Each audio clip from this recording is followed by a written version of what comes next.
جس وقت میں سر موجود ہیں پارلیمانی لیڈر پاکستان تحریک انصاف سینیٹر علی ظفر صاحب موجود ہے. سر بہت بہت شکریہ اپنا قیمتی وقت دینے کا. سر کل کے حوالے سے بتائیے گا کہ تحریک کا کل سے آغاز شروع ہو گیا, کیا آپ کہیں گے کہ جس دن کشمیر کا دن ہوتا ہے اس دن احتجاج کیوں پی ٹی آئی کرتی ہے حکومت؟ تو یہ الزام لگا رہی ہے کہ جس دن 2019 کو کشمیر کا سودا پاکستان تحریک انصاف نے کیا تھا اور کل کے دن ہی احتجاج کرنا کوئی اور ڈیٹ بھی ہو سکتی ہے, تو اس پر کیا آپ کا رد عمل؟ دیکھیں جی, احتجاج ہم جب کرتے ہیں دن 5 تاریخ کی ایک بڑی اہمیت ہے.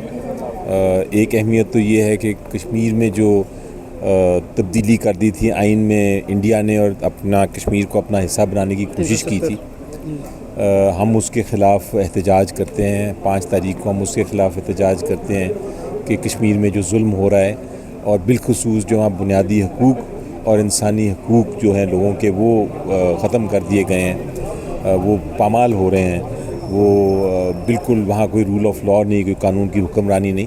تو ہم یہ چیز ہائی لائٹ کرنے کے لیے 5 کی تاریخ کو ایک طرح سے ہم مناتے ہیں, یا اس کو ایک ہم اس میں اپنے احتجاج کرتی ہے پوری قوم. تو 5 کی تاریخ ہم نے اس لیے چوز کی, ایک وجہ اس کی یہ تھی کہ جہاں ہندوستان اتنا ظلم کر رہا ہے آزاد کشمیر اپنا جو آکیوپائڈ کشمیر پہ, تو وہ چیز جو ہے وہ پاکستان میں نہیں ہونی چاہیے. جس چیز کے خلاف ہم احتجاج کر رہے ہیں, جو ظلم ہندوستان کر رہا ہے آکیوپائڈ کشمیر پہ, وہ پاکستان میں نہیں ہونی چاہیے. پاکستان میں آزادی رائے ہونی چاہیے, پاکستان میں جمہوریت ہونی چاہیے, پاکستان میں جو انسانی حقوق ہیں وہ ہونے چاہیے, پاکستان میں جو بنیادی حقوق ہیں وہ ملنے چاہیے. تو جب ہمارے پاکستان میں جب ہمیں نہیں دیے جاتے انسانی حقوق, جب ہمارے بنیادی حقوق چھین لیے جاتے ہیں, جب پاکستان میں جمہوریت کو کمزور کیا جاتا ہے, جب پاکستان میں حکمرانی جو جماعت ہے وہ قانون کو نہیں نافذ ہونے دیتی, قانون کی حکمرانی جہاں نہ ہو, تو ہم پھر اس کو اس دن کو اس کے ساتھ منسلک کرتے ہیں اور ہم یہ کہتے ہیں کہ یہ چیز نہیں ہونی چاہیے. تو یہ ایک ریلیونسی بن جاتی ہے 5 تاریخ کی کہ احتجاج ہم کر رہے ہیں. کس لیے؟ دونوں احتجاج ہیں, ہیومن رائٹس, بنیادی حقوق, انسانی حقوق, قانون کی حکمرانی, جمہوریت کی مضبوطی کے لیے. تو یہ ایک ریلیونسی ہے. دوسری ریلیونسی یہ ہے کہ عمران خان صاحب کے خلاف ان کو 2 سال ہو گئے, اور 2 سال میں ان کے خلاف جتنے کیسز جھوٹے بنائے گئے ان میں سے 4 میجر کیسز ختم ہو چکے ہیں, لیکن اس کی وجہ سے ان کو جیل میں رہنا پڑا. زیادتی نہیں ہے. اس کے بعد ان کو جو کیسز ان کے خلاف پھر جھوٹے مقدمے میں جو القادر کیس ہے جس میں فیصلہ ہوا ہے, اس کی سماعت نہیں ہو رہی اپیل کی, اس لیے ان کو جیل میں رکھنا پڑ رہا ہے. یہ کیا زیادتی نہیں ہے؟ یہ قانون کی خلاف ورزی نہیں ہے؟ تو ہم اس میں احتجاج اس لیے بھی کر رہے ہیں. تو 2 میجر وجوہات ہیں. یہ کہہ دینا کہ 5 تاریخ کیوں رکھی, اس کی وجہ یہ ہے کہ ہم نہیں چاہتے کہ جو کچھ جو کچھ ہندوستان کر رہا ہے مقبوضہ کشمیر میں وہ آزاد پاکستان میں وہ ہو. تو یہ ایک میرا خیال ہے ریزننگ ہے. اور اگر کوئی کہتا ہے کہ 5 تاریخ کیوں, تو اس کو یہ جواب دیا کریں. علی صاحب یہ سر بتائیں, آج انفارمیشن براڈ کاسٹنگ کا یہاں سینٹ کا اجلاس تھا, آپ نے چیئر کیا, یہاں صحافیوں کا بھی ایشو اٹھایا گیا, خاص طور طارق ویڈک صاحب کو جس نے تشدد کا نشانہ بنایا گیا, اس پر آپ نے خود اس کا نوٹس بھی لیا اور اس پر ایکشن بھی لیا. تو کیا وجہ ہے کہ صحافیوں کو بھی اب انتقامی کارروائیوں کو نشانہ بنایا جا رہا ہے؟ سیاستدانوں کو تو ہم سن رہے تھے, لیکن اب صحافیوں کو بے گناہ قسم کا ان کو اب سے بجا میں 8 گھنٹے رکھنا, اس پر ان کو لاتوں مکے مارنے, یا ان کا گلا پھاڑنا یا اس کی شرٹ پھاڑنا, اس پر کیا کہیں گے کہ یہ کیا؟ میں سمجھتا ہوں کہ آپ کا جو پروفیشن ہے نا صحافت کا, اس کی سب سے اہم جو ستون ہے وہ یہ ہے کہ آپ سچ ڈھونڈنے نکلتے ہیں.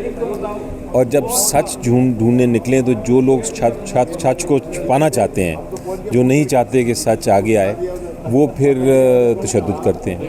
اب ہم ایک چھوٹا سا اگزامپل لے لیں کہ اگر سڑک میں کھڈے پڑ گئے ہیں اور غلط کسی نے کام کیا ہے, آپ جا کے جب اس کو بنانے کی کوشش کریں گے اور لوگوں کو دکھانے کی کوشش کریں گے کہ دیکھیں جناب یہ دھاندلی ہوئی ہے سڑک میں بنانے میں, کون کون انوالوڈ ہے, تو آپ سچ کی تلاش میں ہیں. لیکن جو لوگ جنہوں نے کرپشن کی ہے وہ آپ کو روکنے کی کوشش کریں گے, وہ آپ پہ تشدد کرنے کی کوشش کریں گے.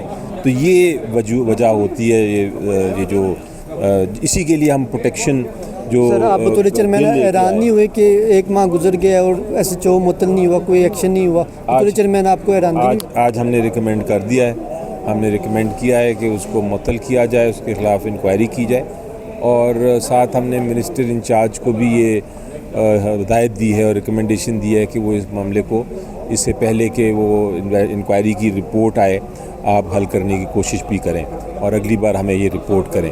اس کے ساتھ ہم نے پیکا ایکٹ کا مجھے بڑا کنسرن تھا, بہت بڑا کنسرن تھا کہ پیکا ایکٹ جرنلسٹ اور عوام کے خلاف ہو رہا ہے, استعمال ہو رہا ہے, غلط استعمال ہو رہا ہے.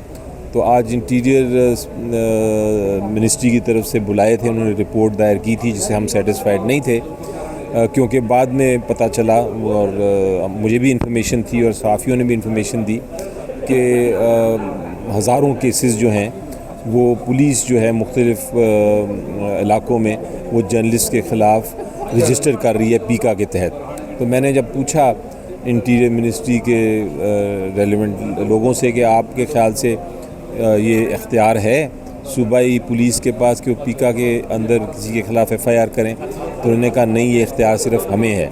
تو میں نے ان سے بھی اب رپورٹ مانگی ہے اور جو IGs ہیں سارے صوبوں کے ان سے بھی رپورٹ مانگی ہے اور ان سے یہ بھی ہدایت کی ہے کہ وہ رپورٹ لے کے آئیں کہ پیکا کے تحت کس طرح انہوں نے FIRs اپنے علاقوں میں کی ہیں اور کتنی کی ہیں, تاکہ وہ ساری FIRs جو ہیں وہ ختم ہوں. لاسٹ میں یہ بتا دیں کہ اب تحریک کا آغاز تو کل سے شروع ہو گیا, تو کل بھی عمران خان صاحب کی بہنوں کو بھی نہیں ملنے دیا, وکلا بھی اندر نہیں جا سکے, اور آج بھی یہی حساب ہو کہ ایک وکیل جو آپ کے جاتے ہیں وہی جاتے ہیں پنڈی کے, اس کے علاوہ کوئی اندر نہیں جا سکتا. تو کیا وجہ خان صاحب تک ایکسیس کیوں نہیں ہے؟ بطور وکیل آپ کو بھی نہیں جانے دیا جاتا, آپ بھی بار بار گئے وہاں ڈیالہ جاتے نہیں جانے دیا جاتا, تو کیسے عمران خان صاحب کا پیغام باہر آئے گا اور تحریک آگے چل سکے گی؟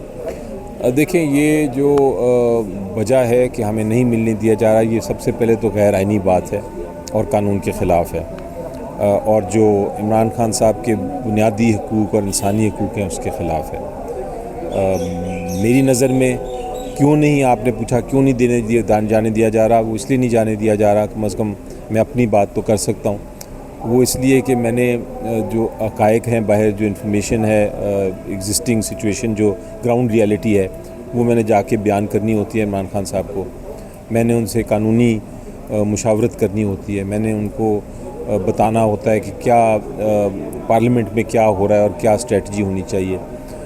جو انٹرنیشنل دنیا میں جو کچھ ہو رہا ہے اس پہ ڈسکشن کرنی ہوتی ہے, اور یہ ڈسکشن کرنے کے بعد ان سے ساری ہدایات لینی ہوتی ہیں. تو روکا اس لیے جا رہا ہے کہ نہ انفارمیشن پہنچے, نہ اصل بات جو ہے اندر سے باہر آئے. عمران خان صاحب نے کہا کہ جو ہمارے سینٹ میں جن کو 10 سال اپوزیشن لیڈر سینٹ ہیں یا اپوزیشن لیڈر قومی اسمبلی عمر ایوب صاحب ہیں, شبلی صاحب ہیں, اب ان سیٹوں سے الیکشن نہیں لڑا جائے گا اور ہم بائی کاٹ کرتے ہیں. تو کیا یہ فیصلہ کور کمیٹی میں آیا ہے اور کیا آپ لوگوں نے اس فیصلے پر عمل کریں یا اس پر کوئی تجویز دینے جا رہے ہیں خان صاحب؟ جی دیکھیں, یہ اگر فیصلہ ابھی خان صاحب کا ابھی مجھے نہیں پتا کہ انہوں نے یہ فیصلہ کیا ہے کہ نہیں کیا. وکیل کے ذریعے پیغام تو پیغام بھیجا ہے, لیکن کئی بار وہ کس کانٹیکسٹ میں ہوتا ہے وہ نہیں سمجھ آتی, کیونکہ صرف یہ پیغام تو ملا ہے لیکن اس پہ کوئی ڈسکشن یا ڈیبیٹ نہیں ہوئی, نہ اندر پارٹی کی ہوئی نہ خان صاحب کے ساتھ ہوئی. تو اس چیز کو ضرور دیکھا جائے گا, اس پہ مختلف رائے ہیں, اور خان صاحب سے پھر بات اگر ملاقات ہوتی ہے تو ان سے ڈسکس کیا جائے گا. میں ہمیشہ کوشش یہ کرتا ہوں کہ وہاں سے جو انفارمیشن آئے وہ کئی بار کنفیوزڈ یا کس کانٹیکسٹ میں وہ پتہ نہیں ہوتا, تو میں تو ہمیشہ یہ کوشش کرتا ہوں کہ میں نہ اس کی تردید کروں نہ اس کی ایکسیپٹنس کروں جب تک میں خود سن نہ لوں. واضح کیوں انہوں نے یہ کہا, کس سچویشن میں کہا اور اس کی کیا کنڈیشنز ہیں, وہ جب ملاقات ہوگی تو پتہ چلے گا کہ الیکشن بائی الیکشنز لڑنے ہیں نہیں لڑنے ہیں, اگر نہیں لڑنے تو کس کنڈیشن پہ نہیں لڑنے وغیرہ وغیرہ. شیخ وقار صاحب کے حوالے سے بھی ان کی بھی کرسی خطرے میں ہے, ان کو بھی الیکشن کمیشن فوراً عمل کر رہا ہے, آپ لوگوں کی نیلی کی نوٹیفیکیشن فوری طور پر آ رہے ہیں, تو کیا وجہ ہے کہ ادھر سے نیلی ہوتی ہے اور ابھی عدالتوں میں معاملے, عدالتوں سے کوئی انصاف ملے گا آپ کو, اور 27ویں ترمیم بھی آ رہی ہے؟ دیکھیں, اس پہ میں بڑا واضح میں نے آج بیان دیا, سارے اخباروں میں بھی آیا, کل دیا تھا, آپ کے بھی آپ کے ویورز کو بھی بتا دوں کہ الیکشن کمیشن آف پاکستان کا مقصد یہ ہے کہ ایک نیوٹرل ہو, یعنی آزاد ہو, کسی کی سائیڈ نہ لے. تو جب نااہلی کی بات آتی ہے تو آئین یہ کہتا ہے کہ اگر کوئی نااہل ہو جائے عدالتی فیصلے کے ذریعے, عدالتی فیصلہ آ جائے کہ کوئی کسی نے کرپشن کی ہے یا غلط کام کیا ہے اور اس کو جرم میں سزا ہو جائے, تو جب تک وہ سزا فائنل نہیں ہوتی جب تک وہ یعنی اپیل ختم نہیں ہو جاتی, سپریم کورٹ تک جب تک فائنل نہیں ہوتی, تب تک الیکشن کمیشن ڈسکوالیفائی نہیں کر سکتا. تو یہ جو اقدام کر رہا ہے الیکشن کمیشن آف پاکستان کے, ابھی فیصلہ نچلے ٹرائل کورٹ نے کیا ہے اور اپیل ابھی پینڈنگ ہے, تو اس کو امپلیمنٹ کر دیا. یہ غیر آئینی اور غیر قانونی ہے میری نظر میں. یہ والا الیکشن کمیشن کا فیصلہ ہے, اس کے بعد صاف نظر آ جاتا ہے. پہلے بھی پتہ تھا, سب کو ظاہر تھا کہ یہ امپارشل نہیں ہے, یہ آزاد نہیں ہے, یہ ایک ون سائیڈڈ ہے. تو اب تو ظاہر ہو گیا election commission of Pakistan one sided ہے, اس لیے وہ کر رہا ہے, لیکن میں کہوں گا کہ غیر آئینی اور غیر قانونی حرکت کر رہا ہے. بہت شکریہ سر, تھینک یو سو مچ.